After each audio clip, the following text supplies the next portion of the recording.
So Lincoln already got out. We had the girls out. Lincoln got out. I don't think he got anybody, but now we got to move. This is the girls' pen. This is going to be the kidding pen. You have to leave now.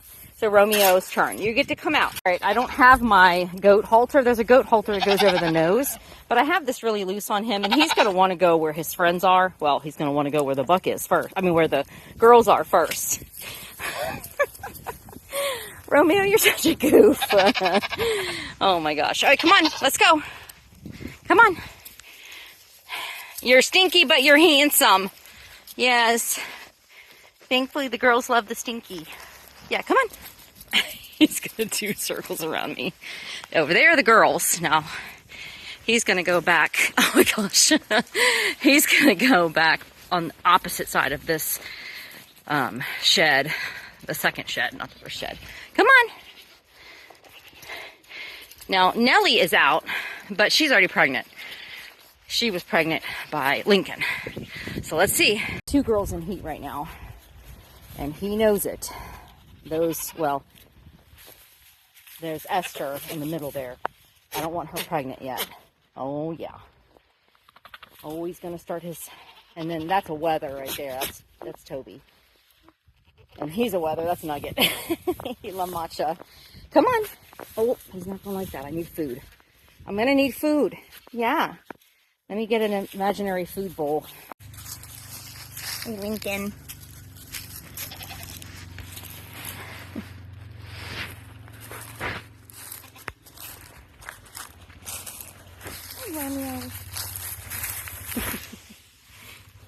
Stinky.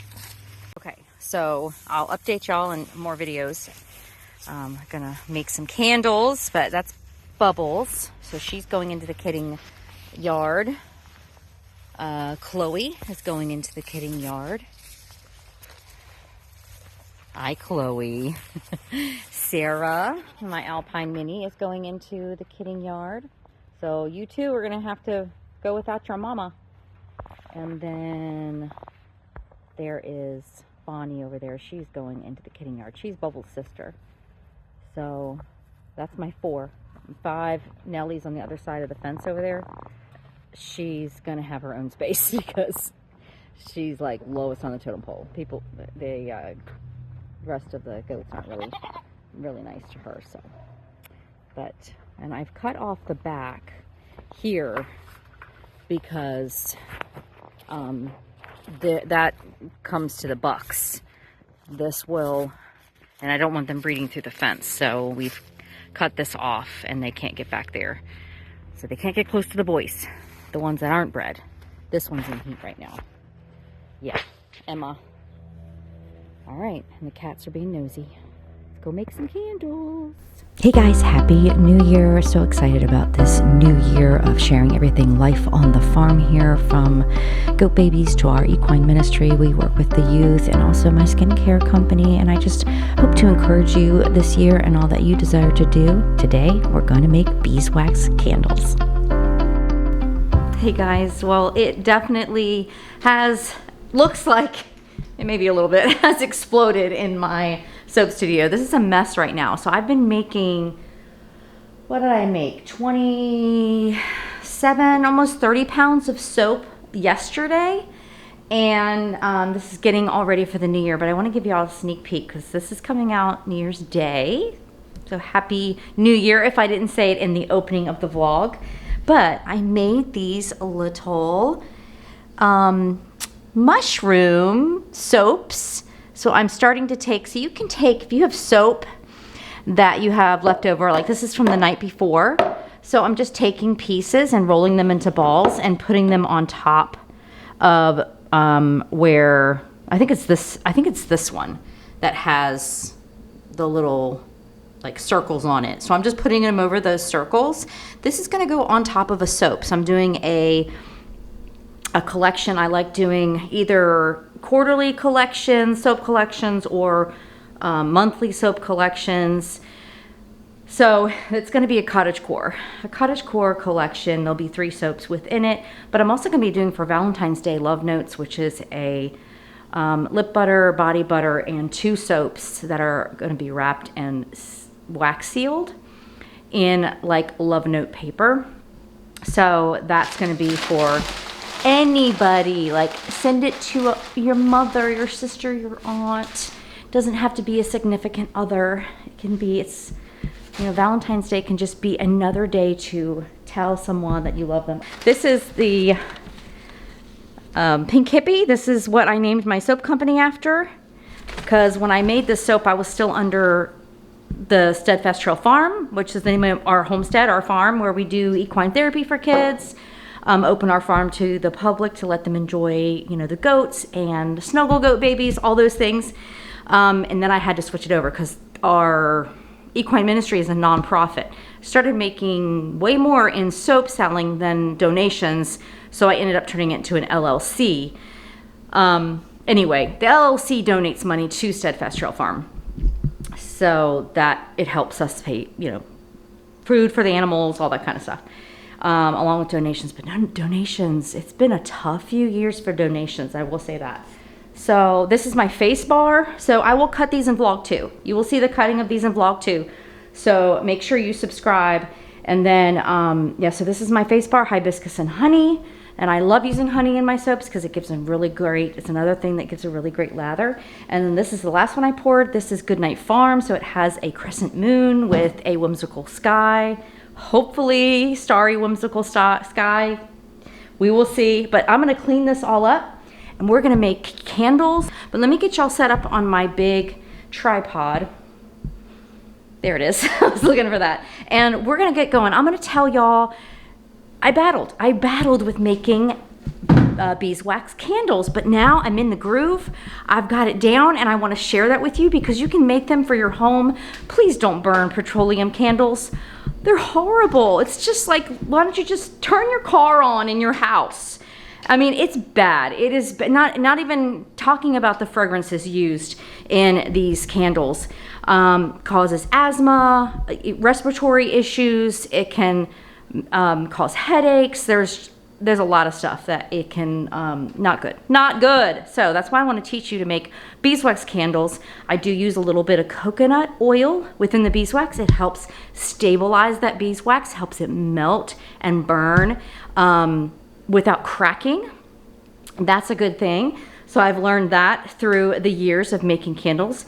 It's not one of my biggest, I don't make a lot of candles in the year. I might sell a couple hundred a year. So it's not a lot. I'm not in the necessary candle business. I sell more soap, more magnesium butters and lotions as well, in my face care system. So candles are the lowest, but you can, what information I'm giving you, you can definitely make, you can turn it into a business.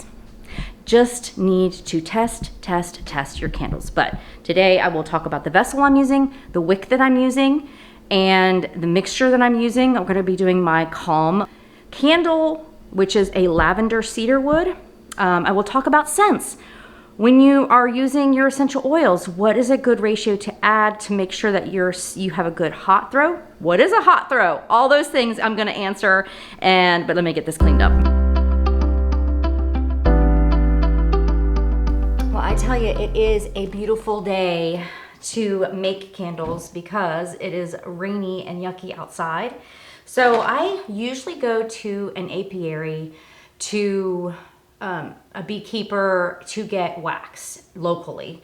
Ran out. I'm completely out looking for another source. It has gone up a great deal. The last amount I bought, I believe, was like 40 pounds, and it was the beeswax that been melted down from all the propolis, the wax, bee wings, everything that's in the hive, basically, that they collect, and minus the honey. Well, there's some honey in it too.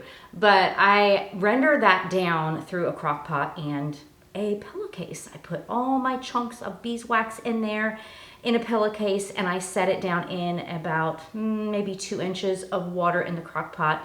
Put my top on and on low, or even keep warm, the warm setting, and let it melt down. And when I pull it out, most of the stuff is in that bag. All the excess, wax, and that comes out, and it separates from all the stuff you don't want in your candle. Now I let that cool and dry, and I pop that disc out now. That's going to be the shape of my crock pot, and I can scrape off anything at excess on the bottom. Sometimes I have to do that process again, clean water, but if you use your crock pot for rendering down beeswax, just know that's all you're going to use it for. Anything you use to make with beeswax, it's now beeswax. Well, with this exception, if you saw me in the fast forward, I was measuring out my beeswax because it is just too much to put in it until it starts melting down. So I'm using 36 ounces of beeswax, and this is a pure USA. Please get a USA company beeswax. I will link this below from where I get it on Amazon. So, and this is Beeswax. And it is nice because it does melt down a little quicker because the small pellets. Is getting something from the apiary better? Absolutely. Absolutely. They probably rendered this down. So my stuff that I get from my apiary is, it just smells like honey. So good. This has been rendered so many times to get this really pure, pale yellow color. It doesn't have that. So now I use, 36 ounces of beeswax. I'm going to use 10% coconut oil. Now, if you're like, get sometimes confused about, figuring out your percentage. Well, simple when it's 10%, when it's something like that. Just move your decimal over to the left. So it's going to be 3.6 ounces of coconut oil. So let's get that. Virgin coconut oil. It does great in all my products from soap making to candle making. So we'll measure this out, let this melt down. In the meantime, we're going to go prepare our jars. Okay, so these are the 8-ounce jars I get, and they come with the little barrier there for like lotions. So I do use these for my magnesium butters as well. These jars, they're very versatile. And I clean them out with some alcohol, making sure that my wicks are going to stick. Now, I use the number 6 square wick. Those square wicks are great for beeswax. And I'm just reusing some wicks that I've cut in half from previous candles and adding the little metal base on it, which is really simple to do. I just don't want to waste my beeswax excess candle wicks. So I'm doing that, getting those ready, and I'm making an extra candle. Those are the little stickers that I use. I've tried other methods, glue, like a glue stick, dab, or even using a bit of wax to hold it down. These have been the best that have stayed in place. I haven't had them loosen or anything. They really work well, as long as you're definitely using that alcohol to, make sure your jars are clean.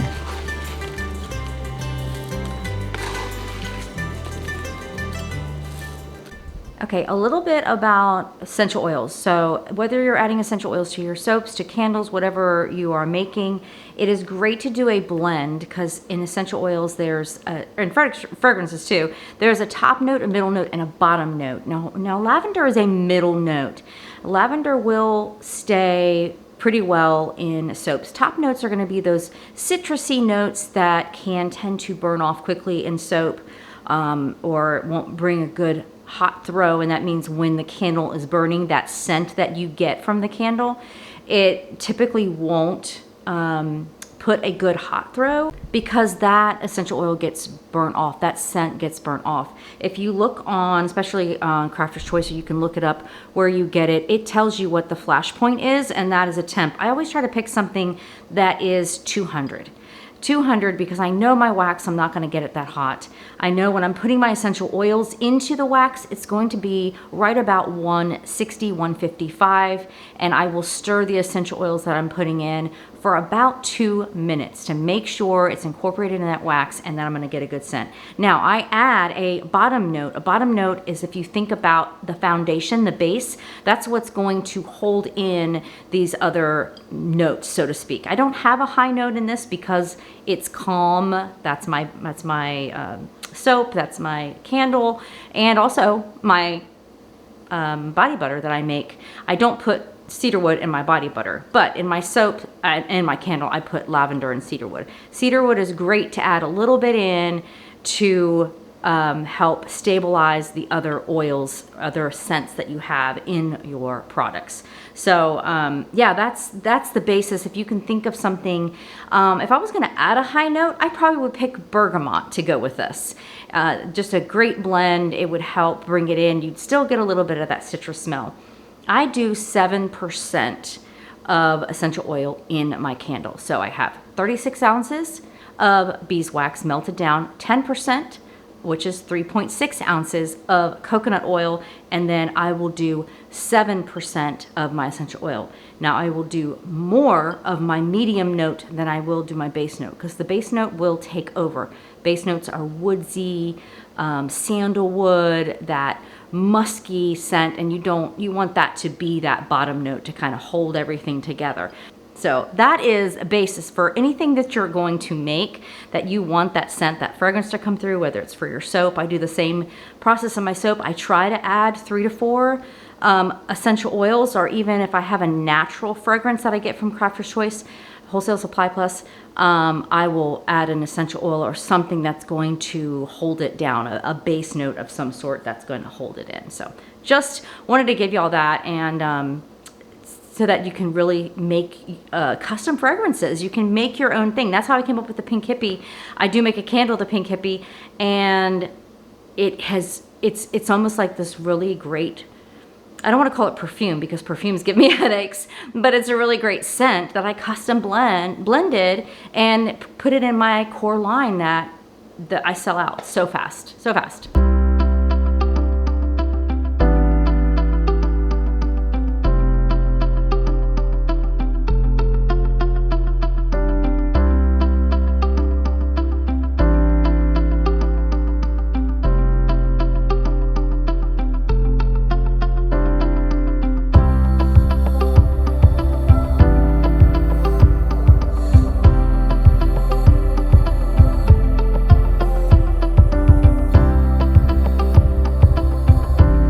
Okay, I'm cracking up because I make all these candles and I don't have the spill. And the first one I do, it starts spilling everywhere. I'm like, what?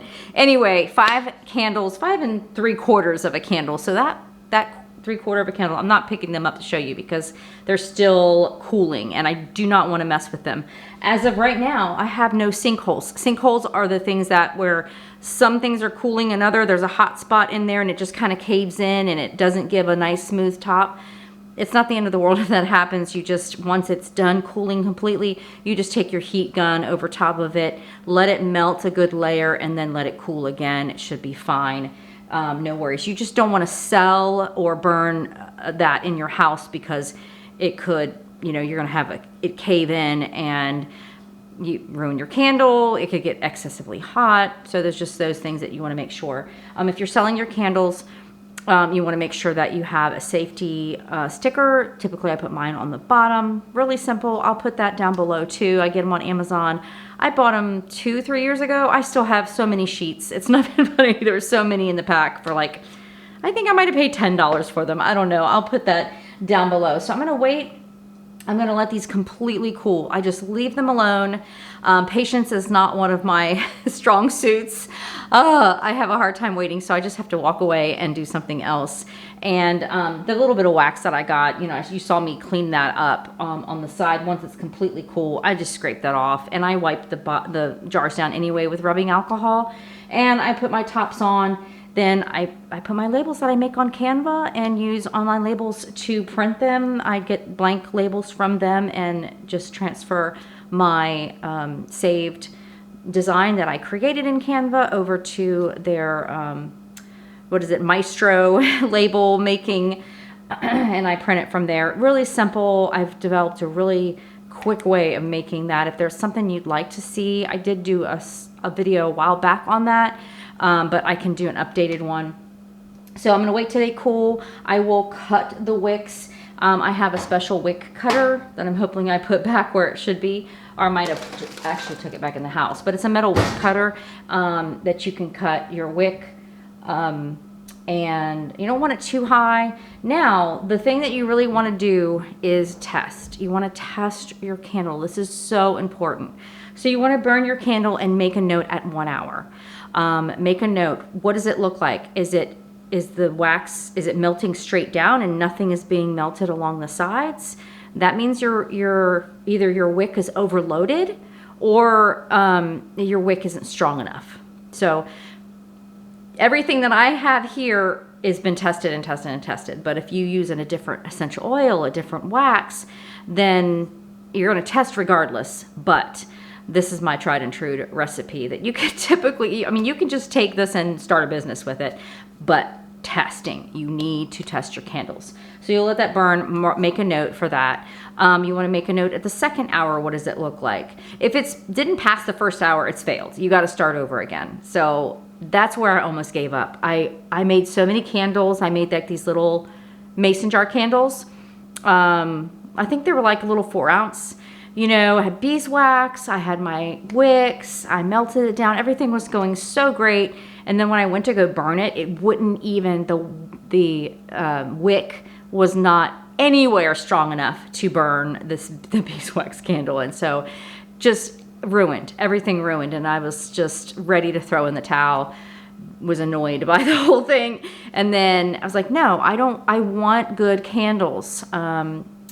And so anyway, I continued on, and I just want to give y'all a good head start on making candles. This is a great thing to do with kids. Yes, the wax is hot. You do have to be cautious.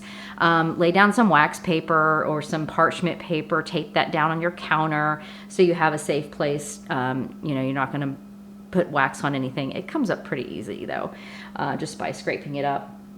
Anyway, I let these cool. It smells amazing in here, by the way. And I will label those. I'll show y'all the final product and maybe a little one of burning. Now you're gonna want to wait 10 days. Beeswax candle is 10 days to cure. You want it to cure for that. I just typically put the tops on once they're completely cooled, set them aside, and wait the 10 days. I don't sell them before their 10-day mark. Now, that includes your testing too. So you have to wait 10 days and then you test them. Since mine have been tested, I still run a test on my excess one. That makes sense. I always have one extra that I'm burning, I'm checking, I'm looking. You don't want to burn it more than 4 hours at one time. And that will be one of the warning things on your label that you put out. But you want family and friends to be safe. And I actually, for my skincare company, candle making, I have insurance now because I make candles. That's something that I ended up deciding to get. I didn't have it originally when I was just making my soap, but now that I'm making more products, making candles, I do have insurance. And I had my insurance person come in and do a inspection, all that kind of stuff. So anyway, you want everybody to be safe. You want to do the proper testing and make sure everything's good. I'm really happy with this. It is cooling very nice. I see all the tops are nice and clean and smooth. That's so awesome. And yeah, I'll show you the final product, and stay tuned because I'm going to be cutting these soaps next, but it's going to be vlog 2 for you guys. So stay tuned. I'll show you this and maybe a sneak peek at the soap cutting.